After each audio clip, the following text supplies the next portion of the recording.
to raise a bilingual kid?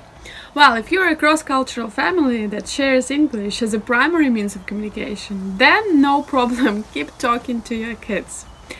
But what if it's not your type of story, as in my case?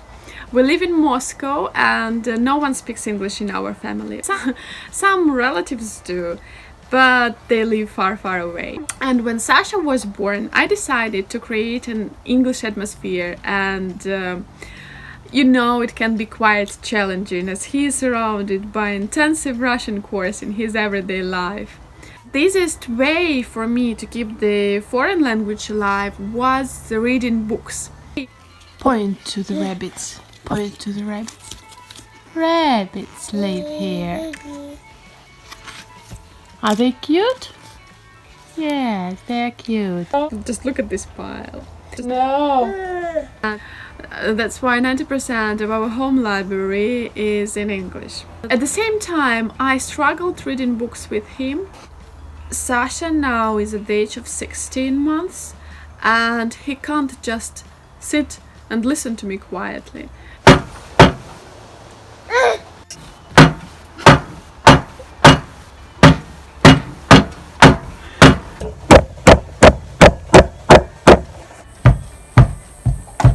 And I needed something to invent that grabs his attention, that makes him listen to the foreign language. My idea is to create bookish plays surrounded by sensory boxes and animals and all sorts of things that help us to dive into the atmosphere. And if you feel uncertain about the level of the English that you have, you will become more and more confident with every book read together. For example, I learn a lot, and let's say when we were reading a couple of pages devoted to the bees, and when we created story stones with the bees painted on them, I learned lots of new words like a hive, a honeycomb, the queen, and so on and so forth. And when we play outside and when we see a bee, these words just automatically appear in my head, and I can say, look, it's a bee. What does a bee say? What does the bee say? Bees gather honey to feed their baby bees.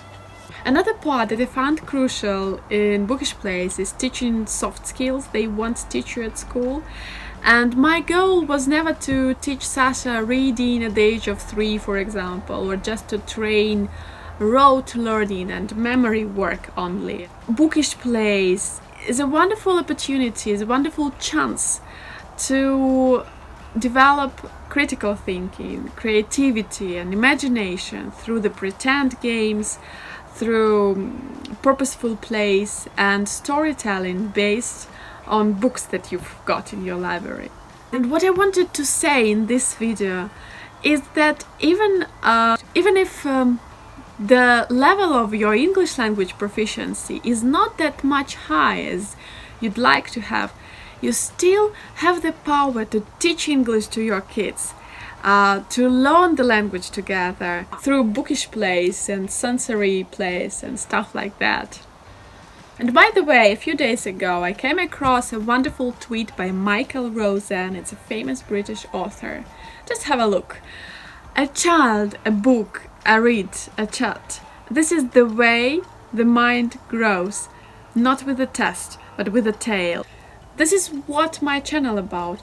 Please subscribe and you will find an awful lot of inspiration, useful information on how to raise a bilingual kid. I'll show in details the process we make our sensory plays, the way we create our bookish plays.